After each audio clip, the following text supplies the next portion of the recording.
चुनाव में हार जीत होती है, लेकिन वोटिंग के बाद नतीजों तक इसका इंतजार लंबा होता है। अब कई नेता ऐसे हैं जो बिहार में रिलैक्स मोड में हैं। देश भर के नेता भी कई सारे हैं जो बिहार में लगे पड़े थे, वो रिलैक्स मोड में। हालांकि चुनाव अभी खत्म नहीं हुआ है, पिक्चर अभी बाकी है मेरे दोस्तों। नमस्कार, मैं हूं शुभांकर मिश्रा और कचहरी के नए एपिसोड में आपका स्वागत है। आज बिहार में पहले चरण की वोटिंग पूरी हुई। 121 विधानसभा सीटों के लिए वोट पड़े। वोटिंग के पुराने सभी रिकॉर्ड टूट गए। सवाल है कि इतनी बम्पर वोटिंग का मतलब क्या है, मैसेज किसे, जनता क्या कहती है, यह सब कुछ आज जाने। आज जब पहले चरण की वोटिंग हो रही थी तो कई नेता दूसरे चरण की 122 सीटों के लिए कैंपेन कर रहे थे। इस बार फोकस जो है सीमांचल पर है। सवाल यह क्या सीमांचल से सत्ता की चाबी निकलेगी, ये भी आज हम आपको कचहरी में समझाएंगे, दिखाएंगे, बताएंगे। इसके अलावा कल राहुल गांधी ने प्रेस कॉन्फ्रेंस की थी। दावा किया था कि हरियाणा चुनाव में ब्राजील की मॉडल की तस्वीर वाले कई फर्जी वोट डालेंगे। आज ब्राजील से खुद इस लड़की का बयान सामने आया। उसने क्या कहा वो भी आपको बताएंगे। साथ ही न्यूयॉर्क के एम फैक्टर की बात करेंगे। भारतवंशी जोहरान ममदानी अमेरिका के सबसे अमीर शहर के मेयर बन गए। ट्रंप के कैंडिडेट हार गए, लेकिन जोहरान ने यह चुनाव जीता कैसे, इंटरेस्टिंग स्टोरी है, जरूर दिखाएंगे। लेकिन सबसे पहले देश और दुनिया की 10 बड़ी खबरें जो हैं वो हम आपको दिखाते हैं। बिहार में टूटा वोटिंग का रिकॉर्ड। पहले चरण में 64.4% मतदान। चुनाव आयोग ने प्रेस कॉन्फ्रेंस करके जानकारी दी। बिहार के लखीसराय में मतदान के बीच deputy CM Vijay Sinha, RJD के एमएलसी अजय सिंह के बीच तीखी नोकझोंक। विजय सिन्हा ने शराब पीकर लोगों को वोट देने से रोकने का लगाया आरोप। पहले दौर का मतदान खत्म होने के बाद आरजेडी का अपने पोलिंग एजेंट और नेताओं को निर्देश, ईवीएम पर लगातार रखे नजर, स्ट्रांग रूम तक छोड़कर आए। बिहार के ररिया और भागलपुर से पीएम मोदी का कांग्रेस आरजेडी पर हमला। कहा जंगल राज ने बिहार का बंटाधार किया। जंगल राज का मतलब कट्टा, क्रूरता, कटुता। बिहार के सीतामढ़ी में योगी आदित्यनाथ की हुंकार। कहा अब माफिया और परिवारवाद की राजनीति से मुक्त होगा बिहार। बिहार माफिया पस्त और नौजवान मस्त होगा। विश्व चैंपियन बेटियों ने प्रधानमंत्री से की मुलाकात। महिला विश्व कप जीतने के बाद हुई मुलाकात। सभी खिलाड़ियों ने अपने अपने अनुभव शेयर किए। देश के 2 बड़े क्रिकेटरों पर ईडी का एक्शन। सुरेश रैना, शिखर धवन की 11 करोड़ 14 लाख रुपए की संपत्ति अटैच। सट्टेबाजी जुड़े वनेक्स बेट घोटाले में कार्रवाई। दिल्ली एनसीआर की हवा आज भी जहरीली। कई इलाकों में AQI 300 के पार। लोगों को सांस लेने में परेशानी। कई इलाकों में छाई स्मॉग की चादर। विजिबिलिटी कम, परेशान नजर आए। ग्रेटर नोएडा दबंगों के हौसले बुलंद। घर में घुसकर लाठी डंडों से दर्जन दबंगों ने जमकर मारपीट की। मारपीट की पूरी घटना का वीडियो सोशल मीडिया पर वायरल। पुलिस मामले की जांच कर रही है। वॉशिंगटन में ट्रंप के खिलाफ प्रदर्शन। प्रदर्शनकारियों ने कहा व्हाइट हाउस से लौटने के बाद बड़े चुनावों में डेमोक्रेट का दबदबा।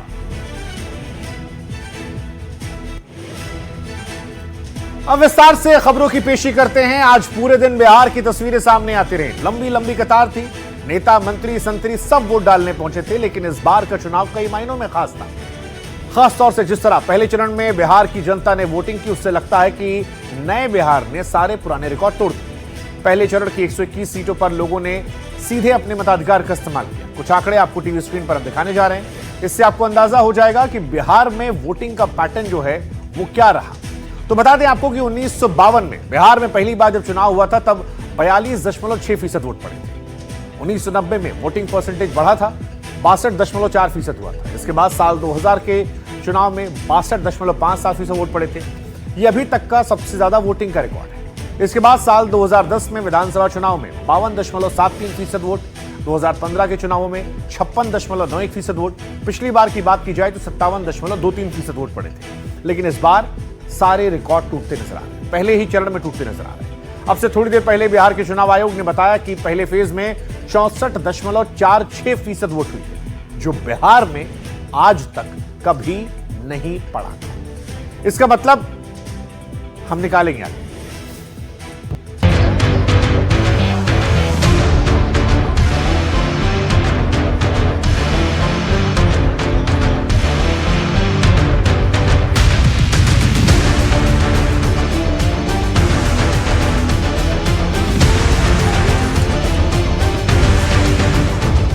गजब का उत्साह, गजब का जोश। पोलिंग बूथ पर लंबी लंबी कतारें। जंग बिहार के फर्स्ट राउंड में ये वोट सुनामी का ट्रेलर है। वोट सुनामी इसलिए क्योंकि अब की बार बिहार में वोटिंग के कई रिकॉर्ड ध्वस्त कर दिए। 2020 के बिहार विधानसभा चुनाव में शाम 5 बजे तक इन सीटों पर 51.8% वोटिंग हुई थी, जबकि 2025 में शाम 5 बजे तक ही 60.1% मतदान हो चुका, यानी 8.3% की बढ़ोतरी। और फाइनल फिगर्स तो और बढ़ सकते हैं। 121 सीट के दंगल में कौन बाजीगर बनेगा? फर्स्ट राउंड में महिला वोटर ने किन मुद्दों पर वोट डाला?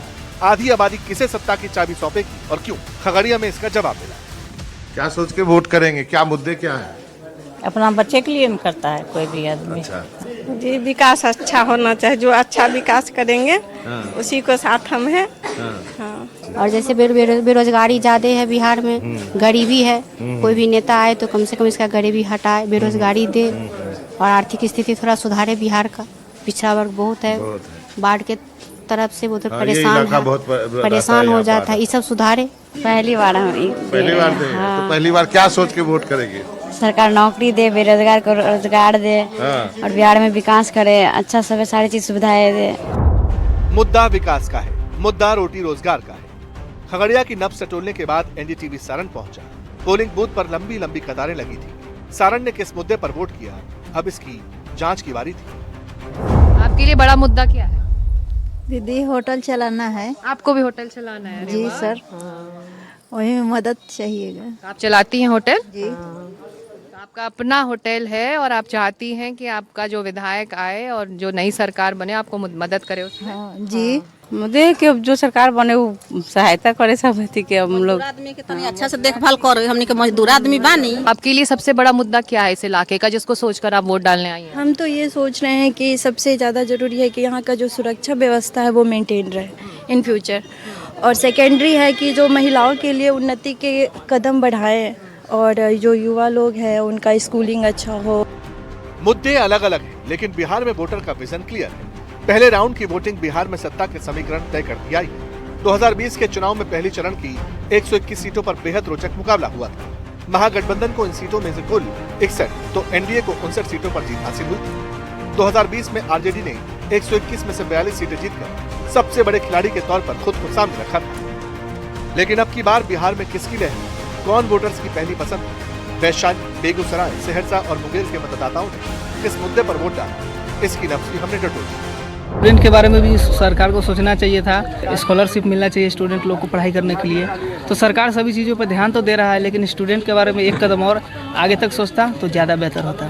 आप लोग क्या सोच के वोट गिरा रहे हैं? बस काम अच्छा होना चाहिए। ना जात पात पर, ना वादों पे हुआ है, फ्यूचर पे हुआ है। मुद्दा तो रोजगार का है, विकास का है। जनता के मुद्दों पर मतदान होना चाहिए, युवाओं के मुद्दों पर मतदान होना चाहिए, शिक्षा स्वास्थ्य के मुद्दों पर मतदान होना चाहिए। बिहार में 7 जिलों की 51 सीटों पर मुस्लिम वोटर गेम चेंजर है। मुसलमानों का एक मुश्त वोट जिस पाले में जाता है, सत्ता उसी को मिलती है। अब की बार बिहार के खातूनों ने किन मुद्दों पर वोट डाला और क्यों? बिहार का मुसलमान क्या सोचता है, किसके साथ है? किसके साथ की बात नहीं है, बस मुसलमान ये सोचता है कि उसको हक मिले, उसको प्रायोरिटी मिले और उसका डेवलपमेंट हो और कोई नेगेटिविटी नहीं हो मुसलमानों के खिलाफ। That's all. तेजस्वी और ओवैसी में से? ओवैसी का नहीं है, ओवैसी का नाम मत लीजिए यहाँ। क्यों? बिहार में no no no no. Owaisi ने क्या किया? नहीं, ओवैसी बिहार हम लोग जानते ही नहीं है। ओवैसी को बिहार में क्या है वो हम नहीं जानते हैं। नहीं, ओवैसी तो कहते हैं हम ही मुसलमानों के नेता हैं। होंगे हमारे लिए बिहार में, जो मेरे लिए डेवलपमेंट का काम करेगा, जो मेरे लिए चाहेगा कि नहीं भाई डेवलपमेंट हो, अच्छा ये हो, एजुकेशन अच्छा रहे, सबके लिए रहे, नॉट अ मुस्लिम। नीतीश जी ने काम किया है बिहार में? Of course, of course. और आपको लगता है कि तेजस्वी को मौका दिया जाना चाहिए? दिया जाना चाहिए तो दिया जाना चाहिए जी। अच्छा, हैदराबाद से भाईजान आए हैं, उनको लेकर मुसलमान क्या सोचता है? वो कहते हैं मुसलमानों का नेता नहीं, एक मुसलमानों का नेता होना चाहिए। नहीं, हमको तो वो नहीं चाहिए। मुस्लिम महिलाओं ने विकास, सुरक्षा, रोजगार जैसे मुद्दों को जहन में रखकर वोट दिया, लेकिन भाईजान किसके फेवर में, अब ये जानने की बारी है। अच्छा, ओवैसी तेजस्वी में चुनना हो तो लो मुसलमान किसको चुन रहा? तेजस्वी को। ओवैसी के साथ नहीं जाए? ना, इधर ढोलक इधर पलटना, इधर पलटना सब नहीं। वो तो कह रहे हैं मुसलमान के हम ही नेता हैं। अरे ये भाई मुसलमान के नेता, उनके कहने पर एगो वोट देगा कोई, वो अपने इलाके में देखें। अरे भीड़ तो बहुत आती है उनको देखने। अरे भीड़ देखने के लिए क्या है, अभी बंदर का नाच तो 50 आदमी देखे भीड़ लग जाएगा, उसमें क्या है। सारा कमल का फूल खिल रहा है चारों तरफ, कहीं कोई नहीं है, कोई लड़ाई में नहीं है। एक चीज जान जाइए, बिहार में विकास चाहिए। अब विकास जो किए हैं हमारे मुख्यमंत्री जी और नरेंद्र मोदी जी के दो जो चक्का है, वो चक्का जो चल रही है वो चलता रहेगा। लेकिन अब की बार वोट प्रतिशत चौंका रहा है। सवाल है कि बम्पर वोटिंग के मायने क्या है। बम्पर वोटिंग के पीछे जागरूकता है और दूसरा है SIR फैक्टर। बिहार में SIR के तहत 69 लाख वोटरों के नाम वोटिंग लिस्ट से कटे। तो क्या इस बार जिस तरह से वोटर घर से निकलकर बड़ी संख्या में मतदान केंद्र तक पहुंच रहे हैं, ये SIR का असर है? इस बात को आंकड़ों से समझें। SIR में 8.2% यानी 32,40,822 वोटर के नाम कटे। SIR में 2.6% यानी 9,39,600 वोटरों के नाम जोड़े गए। ध्यान रहे कि हम बिहार चुनाव के पहले चरण की बात कर रहे हैं, यानी देखा जाए तो SIR के बाद बिहार में 5.6% यानी 23,01,222 वोट इकट्ठे।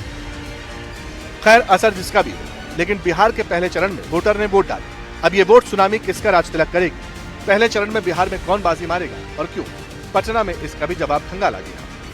YC जो है ना, यह जो है बीजेपी का बी टीम है, वह बी टीम है। चाहे आप बीजेपी को वोट दीजिए, चाहे YC को दीजिए, दोनों बात एक ही है। नीतीश या तेजस्वी? तेजस्वी। तेजस्वी।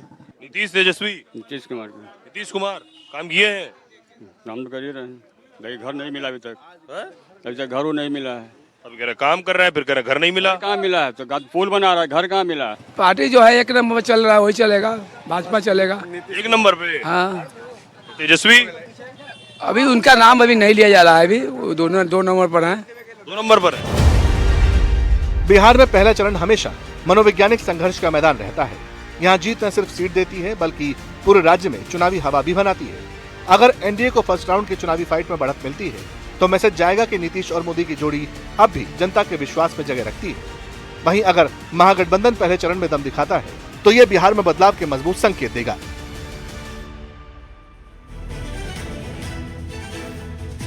और जैसा हमने बताया, बिहार में टूटा वोटिंग का सारा रिकॉर्ड। बिहार में पहले दौर में 64.4% मतदान हुआ है। बिहार में हालांकि मतदान का आंकड़ा बढ़ सकता है, क्योंकि चुनाव आयोग ये कह रहा है कि 3,398 बूथों के आंकड़े अभी भी आने बाकी है। इसका मतलब जो रिकॉर्ड हिस्टोरिकल वोटिंग हुई है, इसमें और ज्यादा इजाफा हो सकता है।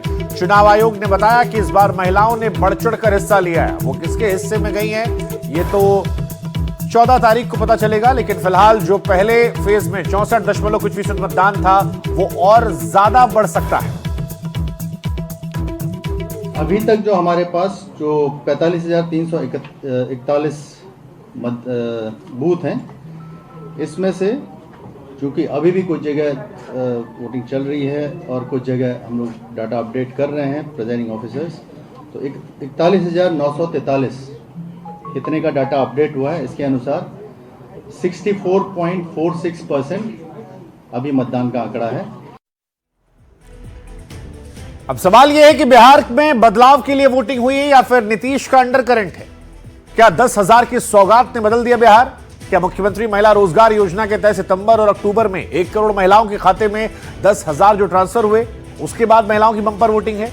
या फिर ये बंपर वोटिंग कनेक्शन उस युवा से है जिसने तेजस्वी यादव ने ढेरों सपने दिखाए, जिसे तेजस्वी ने बताया कि भाई साहब हम ये भी देंगे, वो भी देंगे, वो भी देंगे, हर घर सरकारी नौकरी दी जाएगी। क्या हर घर नौकरी ने कहानी बदल दी है? बहरहाल जो कुछ भी हो, अभी चुनाव बाकी है, मगर पहले चरण के बाद सम्राट चौधरी ने सीटों की भविष्यवाणी की है, बंपर जीत की बात दोहराई है। पहले चरण के बाद जो हम लोगों को हमारे प्रतिनिधियों के द्वारा, हमारे उम्मीदवार के द्वारा जो के माध्यम से जो रिपोर्ट आई, 121 सीटों में से लगभग 121 सीटों में से लगभग 100 सीटों के आसपास एनडीए जीत रही है और ये 2010 के रिजल्ट को ब्रेक करने वाला रिजल्ट होगा। अब सम्राट चौधरी 100 सीटें जीतने की बात कह रहे हैं, लेकिन उनके साथ ही बिहार के दूसरे डिप्टी सीएम विजय सिन्हा ने क्या कुछ कहा, वो भी हम आपको सुनाते हैं। दरअसल विजय सिन्हा लखीसराय से बीजेपी कैंडिडेट हैं। अपने विधानसभा क्षेत्र में पोलिंग अरेंजमेंट देखने गए थे, लेकिन जैसे ही गांव पहुंचे लोगों ने हंगामा शुरू कर दिया। विजय सिन्हा ने आरोप लगाया कि उनकी गाड़ी पर हमला हुआ, ये तक कह दिया कि हमले के पीछे आरजेडी वालों का हाथ है। इसके बाद मौके से अफसर को फोन लगाया, कहने लगे कि उनकी बात कोई सुनवाई नहीं करता, प्रशासन कुछ नहीं कर रहा। इसके बाद उनकी आरजेडी के एक नेता से कैमरे के सामने बहस हुई। कुल मिलाकर कहें तो पहले चरण में बवाल को लेकर बहुत सारी खबरें आई। आरजेडी ने तो ईवीएम के जमाने में बूथ कैप्चरिंग के आरोप तक लगा दिए। पहले चरण के मतदान के बीच बवाल और दंगल की तस्वीरों पर हमें लगा कि एक कचहरी तो बनती है, जिसमें इस पेशी में हम आपको दिखाते समझाते हैं कि बवाल क्या कह रहा है पहले दिन।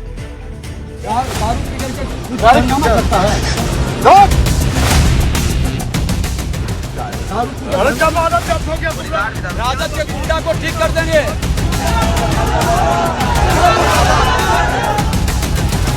दारू पी के जाकर हंगामा क्यों करते हो? तुम हो क्या? तुम अपने आपको क्या बुझो? बढ़ाओ पदाधिकारी को चेक कर लो। हाँ चेक करो। तुम बोले कौन? चेक करवा तो इसको दारू पिए हुए हैं। रोको इसको। बिहार के चुनावी दंगल में ये तू मैं का नया एपिसोड है। दारू पी करके हंगामा करता है। दारू पी के बॉडीगार्ड भी दारू पी ले। अरे दारू पी हंगामा के इसको चेक करवाओ। लखीसराय की सड़क पर ये लड़ाई किसी मामूली इंसान के बीच में नहीं। एक सूबे का डिप्टी सीएम है, दूसरे आरजेडी के एमएलसी। दारू पी अभी भी दारू पिए हुए हैं। अभी मदियामा से लोग तुम सारे पापी कहाँ से इलाका में आ गए? दारू पी करके फिर सब चढ़ा हुआ है। और ना तो 14 तारीख को 14 तारीख को रिजल्ट में। लखीसराय चुनाव के बीच नेताओं के दंगल का अखाड़ा बन गया। डिप्टी सीएम विजय कुमार सिन्हा और आरजेडी एमएलसी अजय सिंह के बीच बूथ कैप्चरिंग को लेकर जंग छिड़ गई। पॉलिटिकल फाइट खुल्लम खुल्ला शेखपुरा रोड पर हुई। धमकी मत दो, तुम्हारे जैसा कितना गुंडा है। राजद के गुंडा को हम ठीक कर देंगे। राजद के गाड़ी नहीं छेकता गाड़ी। दारू पी के गुंडा कर रहे हो। ये दारू पिए हुए गुंडे कर रहा राजद का एमएलसी है। ये राजद का एमएलसी गुंडे कर रहा है। आरजेडी ने शेखपुरा में बूथ पर कब्जे के इल्जाम लगाए। विजय सिन्हा भड़क गए। अजय सिंह के साथ बीच सड़क पर भिड़ गए। कुछ नहीं, तुम अरे राजद का अरे छोड़ो, हार गए। बखलाहट है, चुनाव हार गए। बखलाहट है, इसीलिए दारू पी के लोग दारू पी के लोग चुनाव हार गए। दारू पी के बूथ पर क्यों गए हंगामा करने?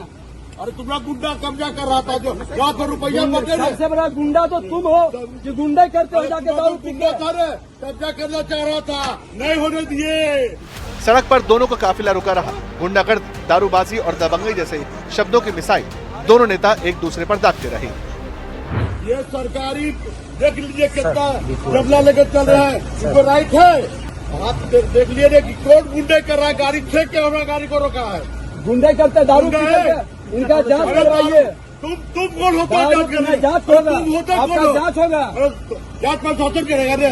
बंद करो, शराबबंदी है और दारू पी कर गुंडे कर रहा बूथ पर जाकर के। बंद करो। देखिए गुंडे का, देखिए दारू पी कर महक रहा, मुंह डक डक मुख महक रहा है। अरे लगाने दीजिए ने, इनका काम है दिन भर झूठे बोलना। डक डक मुख महक रहा है दारू पिए हुए। देखिए एक प्रवासी को भगाने का पूरा प्लान कर लिया और प्रवासी को भगा दिया।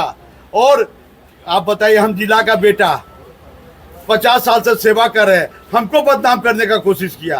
क्या रिपोर्ट आया है? देखिए क्या बोला यहाँ के लोग, क्या बोला यहाँ के लोग। बदकार लोग बोलिए जीरो बोलिए सब चैनल पर जीरो। है सर्टिफिकेट दिया ने, तो हम तो खुद आए यहाँ जांच कराने। बिहार वोटिंग के बीच बवाल का दूसरा फ्रंट भी लखीसराय में ही खुला। बिहार के डिप्टी सीएम विजय सिन्हा खोरियारी गांव में जा रहे थे। सिन्हा का इल्जाम है कि कुछ लोगों ने कार को घेर लिया, चप्पलें फेंकी, पथराव किया और मुर्दाबाद के नारे लगाकर गांव में घुसने नहीं दिया।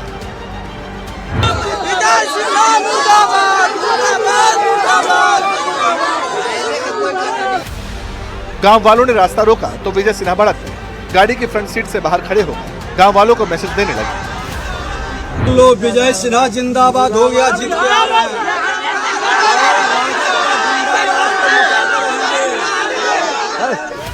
खूब हंगामा हुआ, नारेबाजी हुई। हंगामे के पीछे विजय सिन्हा ने आरजेडी का हाथ बता दिया। ये राजद का, जादव का गुंडा है, राजद समाज का। अच्छे जादव लोग को भी नहीं वोट देने दिया और राजद का गुंडा राज कायम करना चाहता है। इन गुंडों के छाती पर बुलडोजर चलेगा। खोल के विजय सिन्हा उसके छाती पर चलाएगा। नहीं वोट देने दिया। मेरा पोलिंग एजेंट को सुबह ही 6:30 बजे लौटा दिया। अति पिछड़ा और दलित समुदाय का हमारा पोलिंग एजेंट था और इसका गुंडा देखिए। सिन्हा का कहना है कि वोट नहीं डालने दिया जा रहा। वहीं पुलिस का कहना है कि बीजेपी के पोलिंग एजेंट खुद नहीं आए। डीएम का कहना है कि प्रशासन अपना काम कर रहा है। वैसे रोकता तो फिर इतना लाइन लगे हुए नहीं रहते। और आज के समय में सभी जगह फोर्स भरा हुआ है। सभी सीआरपीएफ का जवान जो है हमारे हर एक बूथ पर है, तो इसमें ऐसा कुछ नहीं है। ऐसे हम लोग गांव ने अभी एरिया डोमिनेशन भी किया, फ्लैग मार्च भी किया। ऐसे कुछ चुनाव चल रहा है, चुनाव की जो मर्यादा है उसका ध्यान रखिए, ठीक ना। किसी कैंडिडेट को अपने क्षेत्र में जाने का पूरा अधिकार है। कैंडिडेट अपने क्षेत्र में है, जनता को अपनी बात रखने का अधिकार है। जनता अपनी बात रखती, प्रशासन अपना काम कर रहा है। घटना पर काफी बवाल मचा तो एनडीटीवी ने डिप्टी सीएम विजय सिन्हा और एसपी अजय कुमार से फोन पर बात की। हमारा पोलिंग एजेंट को सुबह 6:30 बजे जा रहा था, उसको लौटा दिया। उन्होंने हमको खबर किया कि गांव में आके दबंगई किया है। लौटाने के बाद हमने बात किया, फिर वो हमने एसपी को भी कहा। एसपी कही कि नहीं सब शांति आ गई है। लेकिन हमने जब अभी गांव जा रहे थे और वोटर को कि नहीं क्यों आने दे रहा है, तो सब गांव वाले लोग घेर करके पत्थर ढेला मारा, चप्पल फेंका। अभी तक कंटिन्यू कहीं भी पर 1 मिनट के लिए वोट को बाधित नहीं किया गया। सभी लोग वोट दिए, उनका विरोध किया गया था क्योंकि रोड गांव का जो है ना बहुत खराब स्थिति में थी।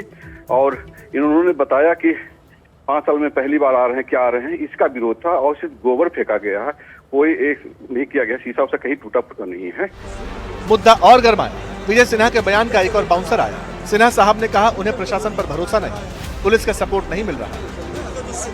राजद का गुंडा एमएलसी है और दारू पी करके लोग, गांव के लोग बता रहे हैं कि ये हंगामा किया, डिस्टर्ब किया। उसके साथ जदयू का एक नेता जो कांग्रेस में गया है, सुजीत कुमार, दोनों मिल के इस बूथ पर आके हंगामा करने का क्या उचित है? प्रशासन काम किया है, प्रशासन काम किया है, बुखार में लपेट के। अजय सिंह और जदयू से कांग्रेस में गया है सुजीत कुमार, दोनों इस गांव में आके डिस्टर्ब कर रहा है। 2 घंटा से बैठा रहा, प्रशासन भी उसके सहयोग में। विजय सिन्हा के आरोप है कि लखीसराय में बूथ कैप्चर करने की कोशिश हुई, काफिले पर गोबर फेंका गया। आरोप सीधे सीधे आरजेडी पर लगाए गए। लखीसराय में बवाल को लेकर चुनाव आयोग का बड़ा बयान आया। सीईसी ज्ञानेश कुमार ने निर्देश जारी किए, बिहार में हिंसा की कोई जगह नहीं, हंगामा करने वालों पर एक्शन हो। डीजीपी को कार्रवाई के निर्देश दिए गए।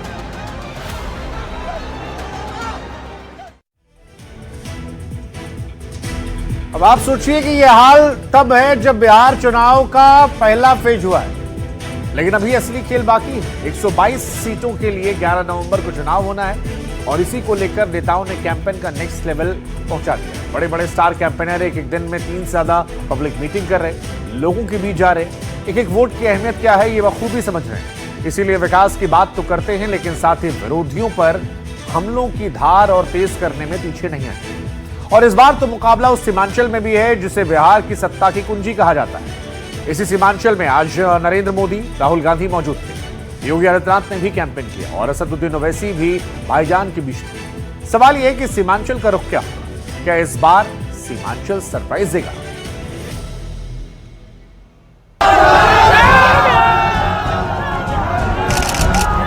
जंगल राज मतलब कट्टा, क्रूरता, कटुता, करप्शन और कुशासन। Narendra Modi, Amit Shah election commission vote चोरी में लगे हैं। वोट चोरी नहीं होने देना है बिहार में। बटे थे तो बचना नहीं है। एकजुट हो करके कांग्रेस और आरजेडी के जंगल राज और माफिया राज का मुंहतोड़ जवाब देना है। इलेक्शन आता जाता रहेगा, मगर याद रखो, अगर तुम सांप को दूध पिलाओगे, ये सांप इजहार अस्वी को डस चुका है, कहीं ये कोचा दामन और सीमांचल की जनता को ना डसे। 14 तारीख को सुबह 8 बजे मतगणना होगी। 11 बदले लालू और राहुल की पार्टी का सुपड़ा साफ। राहुल गांधी, नरेंद्र मोदी, योगी आदित्यनाथ, अमित शाह और असदुद्दीन ओवैसी। जिस वक्त बिहार की 121 सीटों पर उम्मीदवारों की किस्मत तय हो रही थी, तब ये नेता अगले दौर की वोटिंग यानी 122 सीटों के लिए पूरी ताकत झोंक रहे थे। और इस बार चुनावी दंगल का केंद्र बना सीमांचल। राहुल गांधी पूर्णिया में थे तो मोदी अररिया में। यानी राहुल गांधी ने चुनाव के दौरान वोट चोरी को मुद्दा बनाने की कोशिश की, लेकिन बात इससे आगे भी गई। दोनों तरफ से जमकर बयानों की बौछार हुई। बात निकली तो रोजगार तक जा पहुंची। नीतीश जी जंगल राज की बात करते हैं। जंगल राज दिल्ली में है। नरेंद्र मोदी और अमित शाह ने देश में जंगल राज लागू कर रखा है। ED, CBI, income tax department का राज, धमकी का राज, नफरत का राज, किसानों से उनका हक छीनने वाला राज, मजदूरों को कुचलने वाला राज, नोटबंदी वाला राज, गलत जीएसटी वाला राज, बेरोजगारी वाला राज, ये है सच्चा जंगल राज। जो मैं एक आंकड़ा देता हूं, आप इस आंकड़े को याद रखोगे। ये आंकड़ा है 0-0। ये जंगल राज के दौरान बिहार में हुए विकास का रिपोर्ट कार्ड है। बिहार में जंगल राज की सरकार 1990 से लेकर 2005 तक 15 साल ये जंगल राज ने बिहार को तबाह कर दिया। ये वो सीमांचल है जहां मुस्लिम आबादी सबसे ज्यादा है। अररिया, किशनगंज हो या फिर पूर्णिया और कटिहार, मुसलमान वोटर गेम चेंजर साबित होते हैं। लेकिन इसके बावजूद यहां पिछली बार बीजेपी अलायंस को बड़ी सीटें मिली थी। 2020 के चुनाव नतीजे बताते हैं कि सीमांचल की 24 सीटों में से बीजेपी ने सबसे ज्यादा 8 सीट, जेडीयू 4, कांग्रेस 5, आरजेडी और माले ने 1-1 सीट जीती थी, जबकि एआईएमआईएम को 5 सीटें मिली थी। वहीं साल 2015 के बिहार विधानसभा चुनाव में आरजेडी 9, जेडीयू 5, कांग्रेस 5 और बीजेपी के खाते में भी 5 सीटें आई। 2015 में आरजेडी यहां 9 सीटें जीतकर सबसे बड़ी ताकत बनी थी। इसका सीधा मतलब यह है कि जैसे ही ओवैसी की पार्टी ने सीमांचल में एंट्री की, आरजेडी के वोटर बढ़ गए। इस बार भी ओवैसी मैदान में है और फिर से तेजस्वी यादव पर ही निशाना साध रहे हैं। वहीं योगी आदित्यनाथ भी बिहार में बीजेपी के लिए, एनडीए के लिए जमकर बैटिंग कर रहे हैं। यूपी मॉडल की चर्चा करते हैं। ये महागठबंधन कांग्रेस आरजेडी के रूप में झूठ का पुलंदा लेकर के झूठे वायदे करने के लिए आपके बीच आया है। और हम लोग तो मोदी जी के नेतृत्व में जो बोलते हैं वो करके दिखाते हैं। आप याद करिए ना, हमने कहा था ना, माफिया की संपत्ति को जब्त कर देंगे। उत्तर प्रदेश में हमने जब्त कर दिया। मेरे भाई, आपको एक लड़ने वाले की जरूरत है, बोलने वाले की जरूरत है। और जो लोग ये कह रहे हैं कि अख्तरुल ईमान 5 साल का मौका मिला, अरे भाई 30 साल का हिसाब कौन देगा मुझे बताओ। 30 साल का हिसाब कौन देगा मुझे बताओ। इधर पश्चिमी चंपारण और मोतिहारी में अमित शाह जनता के बीच गए, लालू राबड़ी राज की याद दिलाई, राहुल गांधी पर भी तीखे हमले किए। लालू और राहुल कहते हैं कि घुसपैठियाओं को स्वागत करो। इनको बचाने के लिए लालू का बेटा और राहुल जी यात्रा निकालते हैं। मैं कहकर जाता हूं, लालू जी और राहुल दोनों कान खोलकर सुन लो। भारतीय जनता पार्टी और एनडीए की सरकार न केवल बिहार से, न केवल मधुबनी और बेनीपट्टी से, देश भर से चुन चुन कर घुसपैठिए को निकालने का काम करेंगे। अभी 3 दिन तक नेता इसी तरह लोगों के बीच जाएंगे और अपनी बात, दावे और वादे जनता के बीच रखेंगे। सवाल है कि वोटर के मन में क्या है, वोट विकास पर, जाति धर्म पर या फिर नेताओं के चेहरे पर। कल कांग्रेस के नेता राहुल गांधी ने प्रेस कॉन्फ्रेंस की। हरियाणा विधानसभा चुनाव में धांधली के आरोप लगाए, फर्जी वोटर, नकली वोट समेत तमाम दावे किए। राहुल ने एक लड़की की तस्वीर दिखाई थी, पूछा था कौन है। यह दावा किया कि एक ब्राजीलियन मॉडल की तस्वीर लगाकर 22 बार वोटिंग की। अब सोशल मीडिया से लेकर तमाम प्लेटफॉर्म्स पर इस लड़की की खोज शुरू हुई। हालांकि जैसे ही कुछ जानकारी सामने आ पाती, इस लड़की ने अपना खुद एक वीडियो जारी किया। इस बात की हैरानी जताई कि ब्राजील से हजारों किलोमीटर दूर भारत में उसकी चर्चा क्यों हो रही है। कांग्रेस के नेता भी सोशल मीडिया पर वीडियोस डाल रहे हैं। राहुल के हाइड्रोजन बम के बीच ब्राजील की इस लड़की ने क्या कुछ बताया, हमें लगता है कि कचहरी में इस पेशी में आपको देखना चाहिए।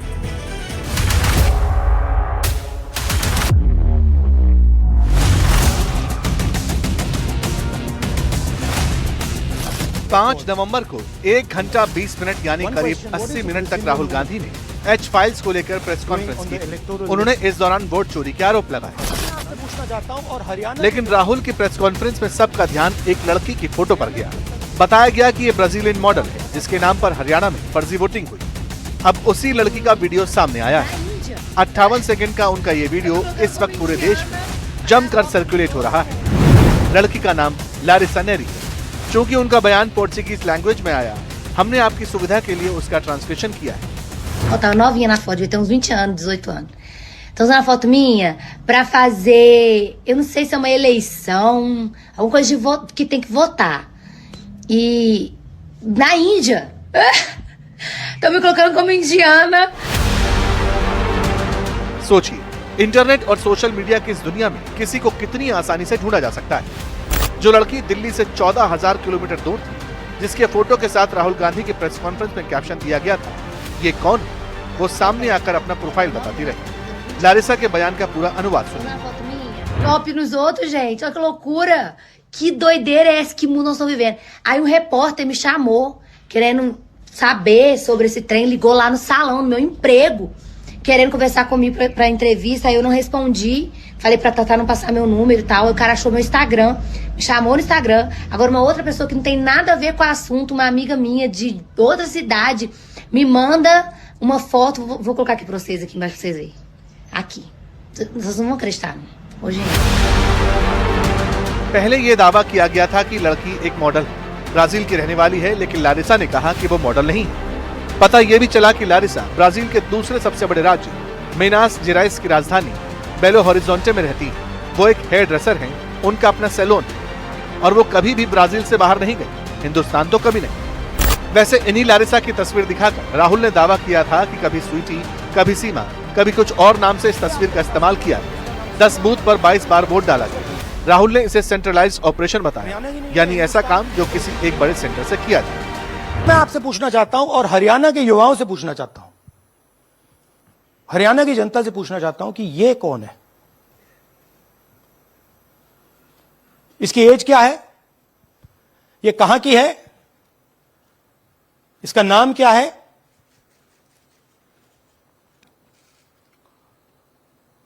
ये आपको बता सकता हूं, कभी इसका नाम सीमा, कभी स्वीटी, कभी सरस्वती। 22 बार हरियाणा के युवा, अच्छी तरह सुनिए, 22 बार 10 बूथ में इसको वोट देने का मौका मिलता है। अब आपको भारत की चैंपियन बेटियों और पीएम मोदी की मुलाकात की तस्वीरें दिखाते हैं। वर्ल्ड कप में जीतने के बाद भारतीय महिला क्रिकेट टीम के प्लेयर्स ने प्रधानमंत्री से मुलाकात की। प्रधानमंत्री ने क्या कुछ पूछा, हमारे बेटियों ने क्या जवाब दिया और कैसे एक मोमेंट आया जिसे देखकर हर इंसान मुस्कुरा उठा। ऐसा कौन सा सवाल था जो हरलीन कौर ने हमारे देश के प्रधानमंत्री से पूछ लिया और जिसको लेकर प्रधानमंत्री मुस्कुराए और जिसने देखा उसके चेहरे पर भी एक अलग सी मुस्कान थी।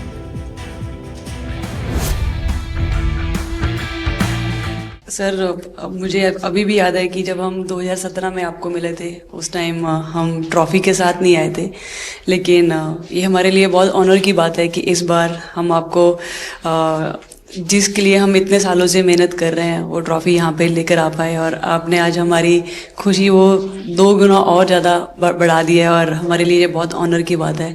और अभी हमारा यही एम है कि हम फ्यूचर में आपको बार बार मिले और बार बार आपके साथ टीम के साथ फोटोज खिंचाते रहे। भारत में क्रिकेट एक खेल नहीं है, एक प्रकार से भारत के लोगों की जिंदगी बन गया है और क्रिकेट में अच्छा होता है तो भारत अच्छा फील करता है और क्रिकेट में थोड़ा सा भी इधर होगा तो पूरा भारत हिल जाता है। मेरे को जब भी ऐसे लगता है कि कोई ऐसे बैठा है खाली या फिर मतलब मेरे को ऐसा लगता है मैं ज्यादा ही वेली हूँ तो मैं सबके पास कुछ ना कुछ करके ऐसे करती रहती हूँ। तो मतलब मेरे को अच्छा लगता है सर जब मेरे आसपास लोग खुश रहते हैं। यहाँ पर आकर के भी कुछ किया होगा ना? सर इन लोगों ने हमें डांट दिया था, बोले शांत रहो थोड़ा।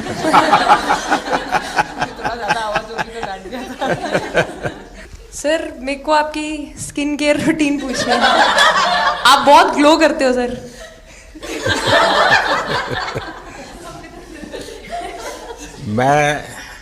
मेरा इस विषय पर ज्यादा ध्यान नहीं गया था। सर ये करोड़ों देशवासियों का प्यार है आपका। ये तो है ही है जी, ये बहुत बहुत बड़ी ताकत होती है समाज से इतना, क्योंकि अब मेरा सरकार में भी 25 साल हो गए हैं हेड ऑफ द गवर्नमेंट, तो ये लंबा समय होता है।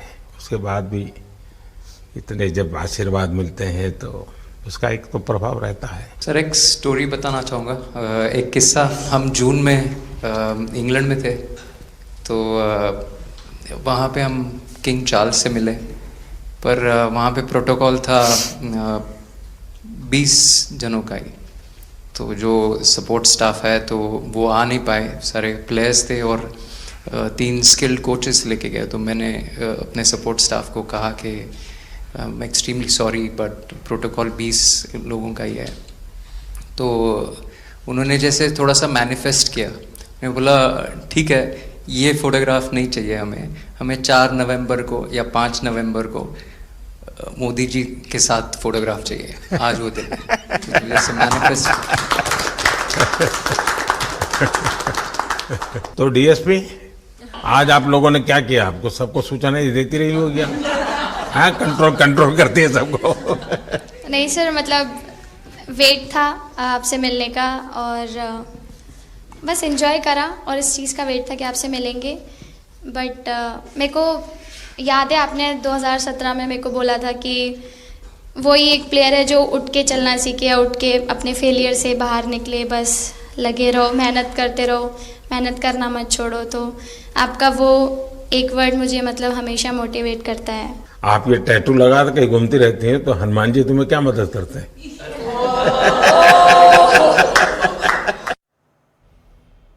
तो प्रधानमंत्री के साथ ये संवाद आप सुन रहे थे और इसी के साथ वक्त यहाँ पर एक ब्रेक का, लेकिन ब्रेक पर जाने से पहले आपको दिखाते हैं क्वेश्चन ऑफ द डे।